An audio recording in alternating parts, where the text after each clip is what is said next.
حضور ایک یہ سوال ہے کہ سیرالیون میں دوران تبلیغ ہمیں یہ مشاہدہ ہوا ہے کہ وہاں امام مہدی کی اصطلاح کی بجائے فتح مہدی کا اصطلاح جو ہے وہ استعمال کرتے ہیں. اچھا. مگر یہ اصطلاح جو ہے ہم نے کتب میں عام طور پر مشاہدہ میں نہیں آئی، تو حضور اس بارے میں کوئی ارشاد فرمائیں. آپ ڈالیں جہاں سے آئے ہیں، جس گھر سے سندے سے آپ دیں کہ میں دوں. آپ بتائیں کہ وہاں جب گفتگو ہوتی ہے تو آپ کے پوچھنے پر وہ کیا حکمت بیان کرتے ہیں. وہ یعنی مجھے تو آپ بتا رہے ہیں پہلی مرتبہ کہ افریقہ میں یہ رواج ہے. میں نے تو پہلے نہیں سنا تھا. جب میں افریقہ گیا تھا وہاں بھی کبھی کسی نے مجھے نہیں بتایا، نہ سیرالیون میں کسی نے بتایا. تو جس نے بات سنی ہے اس نے پوچھا بھی ہوگا. بتائیں.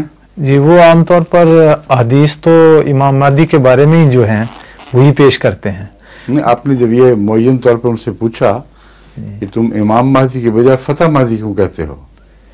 نہیں، ان سے ہم نے وجہ تو نہیں پوچھی، لیکن وہ تصور ان کا یہی ہے. نہیں، پھر ان سے پوچھیں، مجھ سے نہ پوچھیں. جی، مجھے تو کچھ پتہ نہیں کہ وہ کیوں کہتے ہیں.